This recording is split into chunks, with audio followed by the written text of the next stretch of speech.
Francine Falk Allen was born in Los Angeles and has lived nearly all of her life in Northern California. As a former art major who got a BA in managerial accounting and ran her own business for 33 years, she has always craved creative outlets.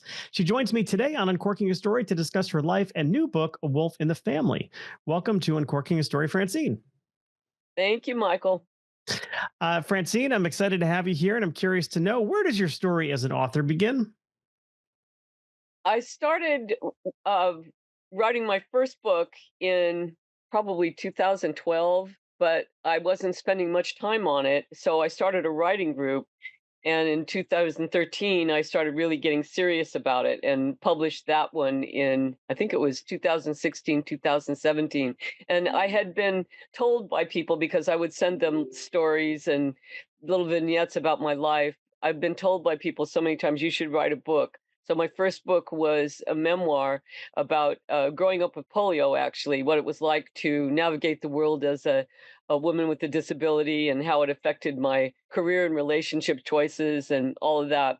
So that book did pretty well, and I had leftover material and put it into a self-help book, my second book, which was the first book was Not a Poster Child, and the second one was No Spring Chicken. And I went with She Writes Press because I didn't want to go up against the traditional publishing machine. Kind of, it seemed daunting, and it takes years to get published, and because I was in my 60s, I decided that I didn't have a great deal of time to waste on getting published. So that's Yeah. sort of a quick nutshell. What did you learn about yourself going through that first writing project, starting back, I think you mentioned 2012. What did you learn about yourself as you went through that process? Oh gosh.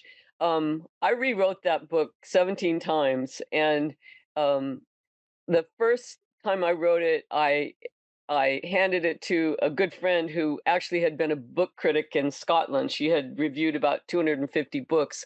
So I thought she was a good person to be a beta reader. And she told me when she handed it back to me, this is just the first draft, which they always call, the first crummy draft.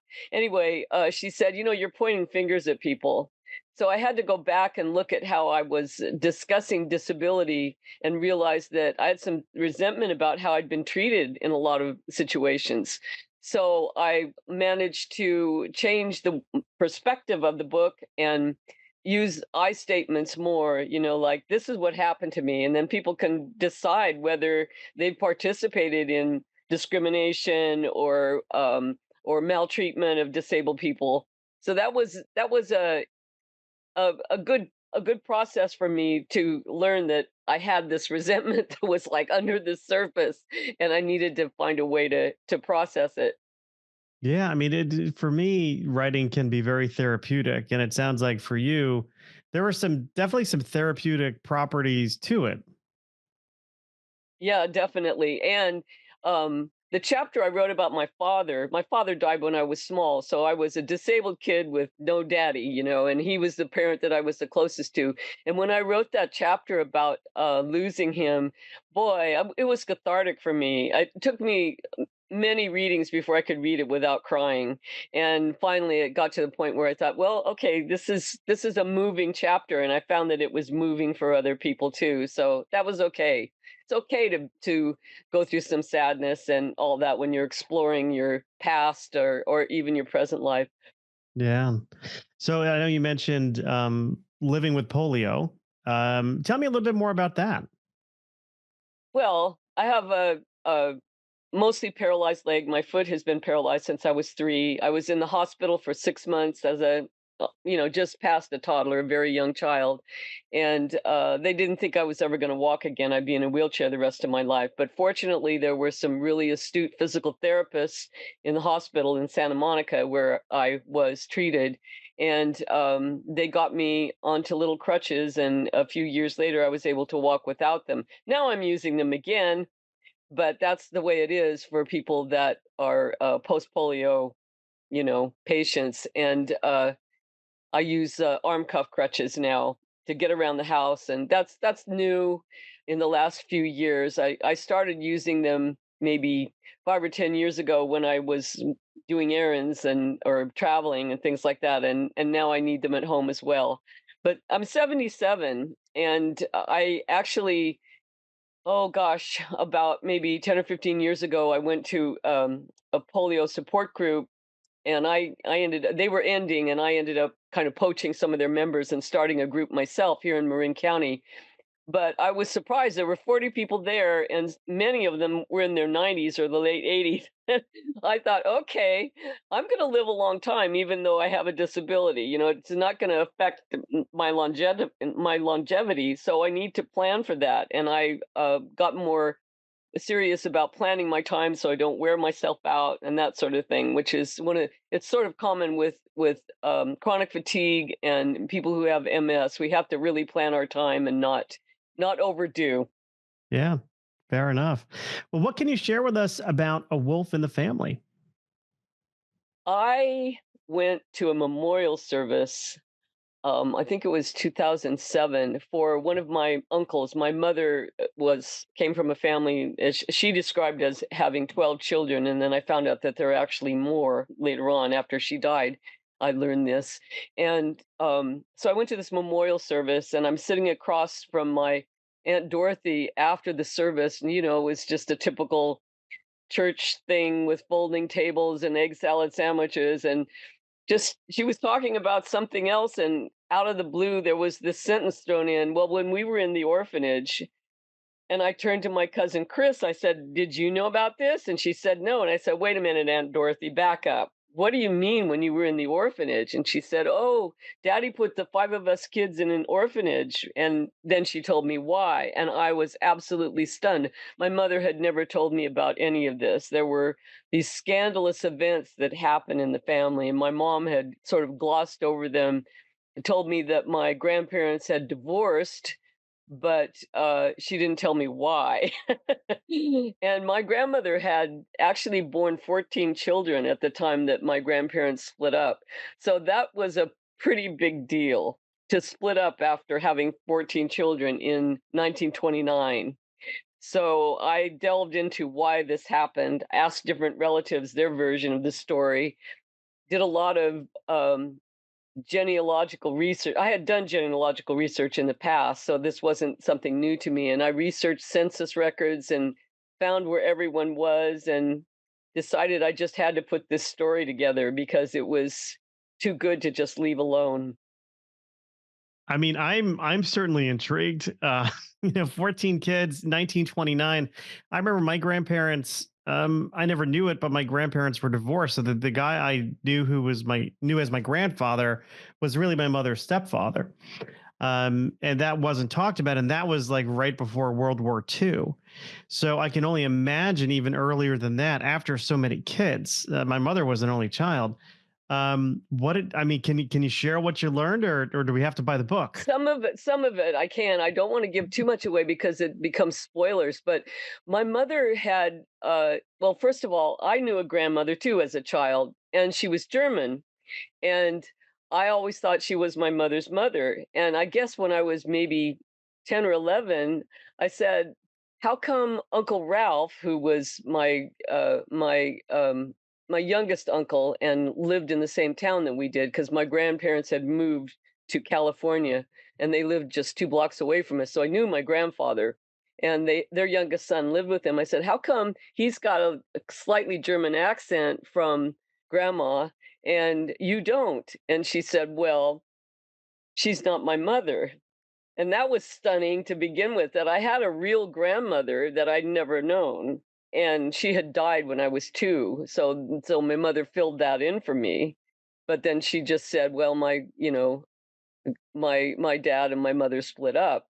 And she said that my real grandmother had remarried, and the guy was an Indian. She said it like that, like it was a scandal. And I thought, at the time, I thought, well, why do you say it like that? I mean, big deal. Some people are one thing, some people are another. But I learned after a number of years that my mother was prejudiced, and I believe that her father was too, because she was very much like him.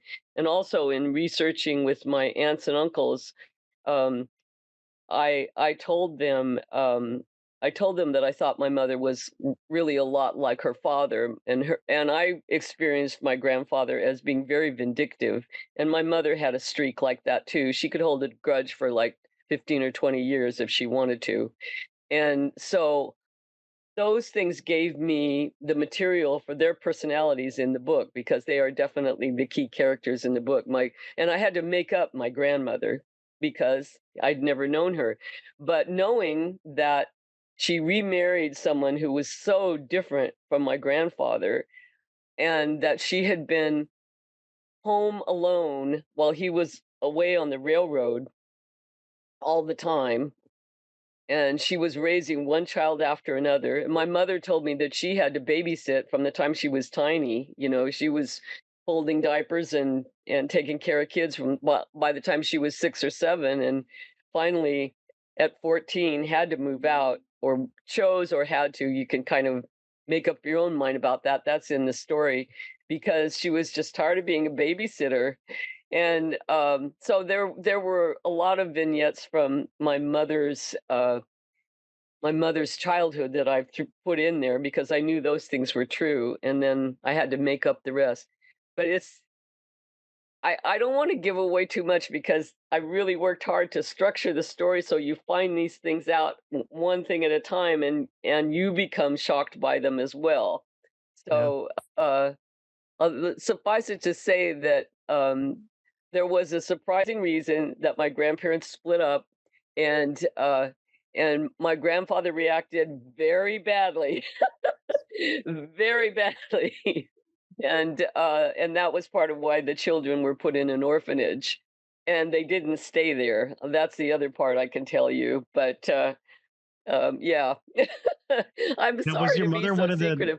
No, no, no. But was your mother one of the ones who went to the orphanage, or was No, no, her she was the siblings? eldest. She was Okay. the eldest child, and she knew about the orphanage story, but she never told me. She knew why they were there, she knew what had happened, and, she didn't tell me. She didn't tell my sister either. My sister was from a previous marriage and was 19 years older than me, and my mother had me because she thought my dad should have a child, and I was very, very late in life baby for her, and, anyway, she didn't tell my sister either about any of this stuff. She kept it a secret, but the aunts and uncles that were in the orphanage didn't keep it a secret from their children. We just never knew, Yeah.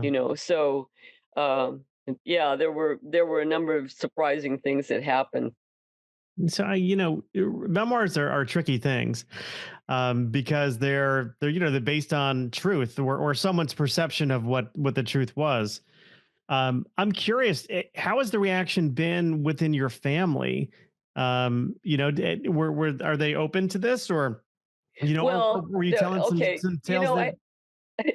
I've had okay, so it's actually not a memoir. It is a fiction that I Okay, made from a true story. So it's a novel okay, because I made a lot of it up. I had to there's conjecture in there about how all of this came to pass. Um uh my grandmother formed a friendship with someone that my grandfather didn't like, and I think my mother didn't like him either. And they eventually got married. But uh, how all that happened was like completely my conjecture. So my family knows that, and I have about 20 cousins that are still living that are in my generation, and then there are a lot of uh, cousins once removed and all that, and only a few of them have read it. And I know that some of the stories that were passed on, for instance, my one of my aunt's eulogies said that she was in an orphanage because of financial hardship in 1929 and 1930. It wasn't because of financial hardship. That's the thing. That's what fair I enough. found out. That's what I found out, and so it's possible that if her son reads it, he's going to be conflicted about this. Because Yeah. he may never have known it either. There's only been a few of them that have actually read it, so we'll see what happens. Yeah. Well, but at least you could say, "Hey, look, it's a novel." you know. Yeah, exactly. Well, that's part of why I did that. I didn't know everything. I had to make it up. Yeah. So it is fiction. It is fiction, but it's based on a true story. So I'm curious because your first book was a memoir. Um, Hmm. what's the in your mind the different challenges between writing memoir and writing fiction? Because you've sort of made the jump, or at Yes, least. yes. Yeah. That was interesting. Well, when I was writing my memoir, I had a really good editor, and she recommended that instead of just telling what I thought about things, that I illustrate with stories. And I said, well, I can't remember exactly what people said in particular situations. It's just a, kind of a vague memory for me. And she said, but you were there and you know what your feelings were, so you can write a scene about it. So I learned that uh, dialogue and action are more they're more compelling, and they actually exemplify what you're trying to say better than just talking about it. So I learned to write dialogue. That wasn't really hard for me. As you can tell, I like to talk. And I've had a lot of conversations with a lot of people. So I learned to write dialogue, and I learned to uh to write a scene, showing what had happened to me in action rather than just telling about it. So they in writing they say show don't tell. And so I already had that skill to bring to writing fiction. I thought, okay, I've learned to do this, and uh it's really important to create the personalities of the characters by what they do and what they say. And I knew how my mother spoke, and I knew how some of my aunts and uncles spoke. So I had that as background for creating conversations that they may have had. Of course, all the conversations are made up, because I wasn't there. So so I had that skill to bring to that. And I watch a lot of movies, and I started having just pictures in my head of how um like I've been to the Ogden train station where my grandfather was based. It's beautiful. So I had that to bring to the story. And I saw the house that my mother grew up in Ogden. She showed it to me, and it was very small for, having 14 people living in it. And it was obviously my grandmother had to really be able to manage money in order to do that, in order to be able to feed all those kids and keep clothes and shoes on them. And seeing pictures of them, they were well dressed. They were not. It wasn't anything shabby. But I know that she was doing a lot of money management. So I had all that to bring to the story. And writing the memoir was helpful in that way, that I knew how to write dialogue and illustrate a scene of two people interacting in some way. Yeah. And then is this one through She Writes as well? Yes, it is. All 3 of my books are through She Writes Press, and Okay. they're really great for women. I mean, you it's a pay to play. It's called a hybrid publishing. They vet all the material. They make sure that it's good. They won't let you produce a bad book. And if people come forward with writing that really needs work, they'll tell them that. They'll say, "You need to take some writing classes. You need some coaching. You need to work on this before you bring out a book." And so all of the books that they produce are, the authors have paid to publish them, but they have proofreading, and they recommend editors for you, and they assist with covers so that you get a good cover that will sell. And they have a sales crew, so you don't have to do that part of it as you would in self-publishing, which is a lot tougher. Oh yeah, absolutely. It's I think sometimes people, think that writing is the hard part. And then, after you do your first one, you realize, hey, writing's the easy part. It's the selling of the of the story that's the hard part. Marketing, yeah, yeah, that it is. It's not as easy as the writing. For me, the writing just comes forth. I haven't experienced writer's block yet. So Oh, that's a blessing. That's a blessing in and of itself. I'm curious, you had a long career before you started writing. Did you like during the course of your, and I think I mentioned 33 years of running your own business. Did you have an inkling way back when that you thought you had a book in you or at least one book in you? only towards the end. I mean, I always liked to write. I wrote letters a lot to people and wrote up little just vignettes of things that had happened to me in my life. And I liked writing in high school and college, although I didn't do as well in college. I wasn't, I was a young adult and I wasn't sure what I wanted to write about. I didn't have that much life experience.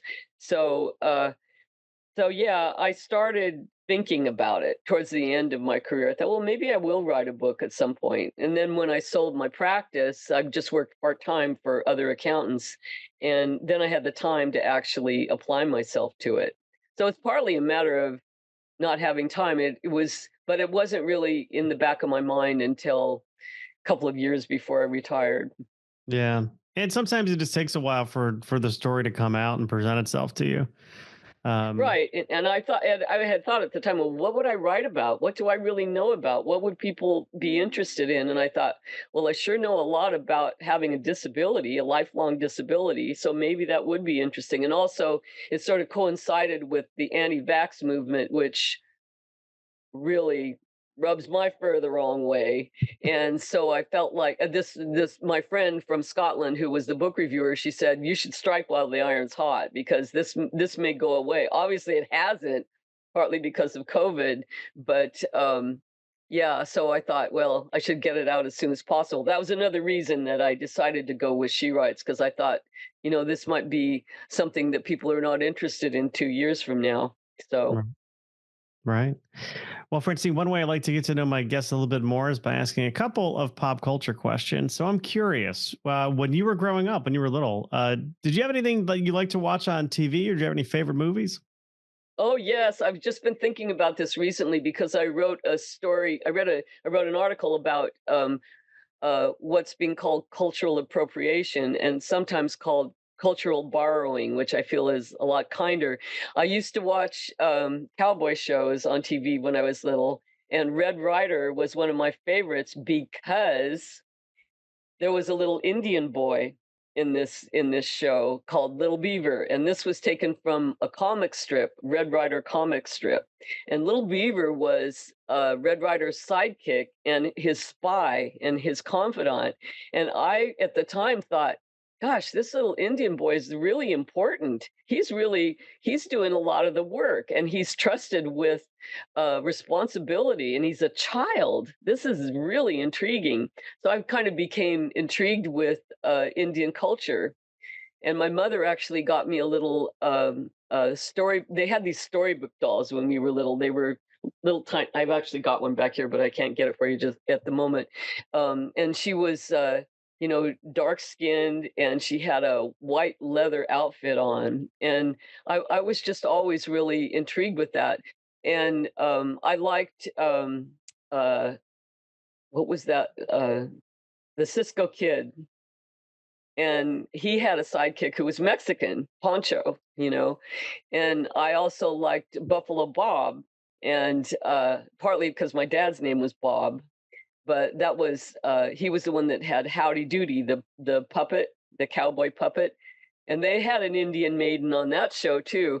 So there were a bunch of shows, and there was Ding Dong School and Miss Francis, and there was a Winky Dink and you had a plastic thing that you put on the face of the television and you could draw on it. And you could, like, for instance, they say, "Oh, how's he going to get from one side of the cliff to the other side?" And then you'd put your screen on and you they say, draw a bridge for him. So you draw a line across. It was interactive TV. Wow. Yeah. Yeah. Before that was So, such a thing. and I Love Lucy, there was I Love Lucy, and we watched the Ed Sullivan Show. I saw the first time the Beatles appeared in America on the Ed Sullivan Show when I was a teenager. So those are the kinds of, and I started listening to rock and roll on the radio when I was 8. Yeah, I And was that was, curious what kind of music were you drawn to when you were younger? well, I liked music by black artists mostly. It was Little Anthony and the Imperials, and then later the Temptations and all those guys in Motown. I loved all that, like, particularly as a teenager. But when I was little, that was the kind of stuff I listened to also. Yeah. And it sounds like you were mentioning rock and roll. Oh, Um, definitely. who are your favorites? Some of your favorite rock and rollers? Well, more recently, Elton John. I love Elton John and Talking Heads. And in the interim, of course, I like the Beatles and the Rolling Stones. You know, I don't like heavy metal. And I don't like rap either. I've tried hip hop is okay. I can listen to a little bit of hip hop, but I'm done with it pretty quick. I mean, I'm more of an old schooler. Yeah, I like the early stuff that came out in the early '80s. But I'm going to sound like an old man. But the more recent stuff, it's just tough to listen to. Just the themes are so hard to listen to, and there's not a a small amount of misogyny in it either. So it's Yeah, not yeah, my I cup of tea. agree. Not my. I agree. I agree. I Um, agree. It's too bad. And I also find that a lot of times singers now are more concerned with decorative, doing a lot of vibrato and stuff like that. I don't find that particularly attractive or beautiful. I just like someone that's got a good voice and a good melody. That's what does it for me. yeah. And a good beat. Let's have a good beat. What was your take on the Grateful Dead? I mean, I know you lived in Northern California for quite some Well, time. I saw them a couple times, and I like a few of their songs, but I felt like a lot of it all sounded the same to me, and I'm not well, when I was in my first years of college, the Doors were really popular, and they had this one solo in one song that went on forever and ever and ever. And of course, if you've been smoking pot, that was really attractive, like just get lost in it and all that, which was something I did as a kid. And but when I listen to the Grateful Dead, because I have some friends that are really into them, I find it's just like monotonous. It's not the sort of thing that I mean, I like I say, I'm more into a melody. I want to hear a good voice and a good song. And they did have some good voices, and some of their tunes were catchy. But I thought a lot of it was pretty repetitious and it sounded like the same over and over again. So I've never been a big fan. It was fun to Yeah. go to their concerts and dance. I Well, could dance then, it's hard for me now. if you can go back in time, Francine, and whisper some words of advice into you as a little girl, what would you tell a younger Francine? Oh gosh, probably it's gonna be okay. And, my mother was very concerned that no one would ever wanna marry me because I had a paralyzed leg. She didn't say that, but she was really focused on me getting a career and wanted me to be an artist, and she had plans for me that weren't the ones that turned out to be appropriate. And so I was really focused on finding a boyfriend. And I'm telling you, as a little girl, I just assumed I was going to get married. I wasn't as worried about it. But I guess I would tell her, you're going to go through a lot of heartache, but it's going to turn out okay in the long run. And I was just so focused on boyfriends, and I should have probably been focusing on writing or something like that. Was so concerned about getting married. I had one marriage when I was in my 20s, and that didn't work out. And then just, did a lot of crying in between with relationships that didn't work out. And finally, I got to this point where it was like, you know what? I'm going to have a good life anyway, even if I'm alone. And I'm not. I met my husband Richard in actually New Year's Eve, 1992. So we're celebrating another anniversary soon. And we've been together. We've been married 27 years and been together for 32. And Yeah. always wanted that for myself, but I thought it wasn't going to happen. So I would tell that little girl, you'll go through stuff, but don't worry about it. It's going to turn out okay in the long run. Yeah.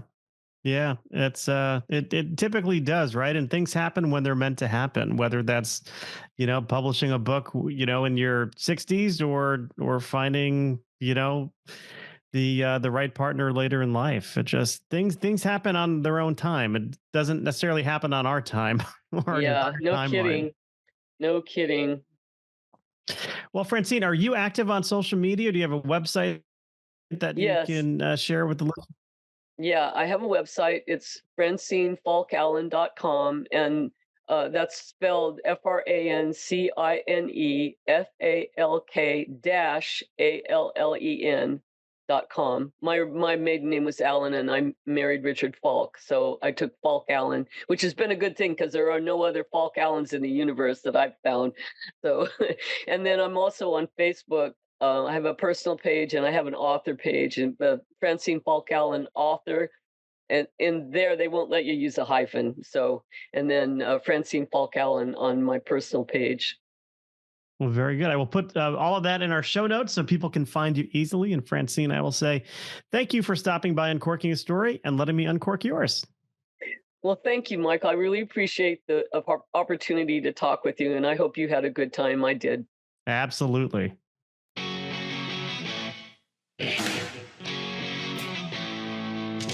Thanks for listening to Uncorking a Story. If you'd like more information about today's guest or to find out more about Mike, go to uncorkingastory.com. If you enjoyed the show, please subscribe, rate, and review us at Apple Podcasts, Spotify, or wherever you get your podcasts. Tune in every week to hear Mike Carlin uncork a new story.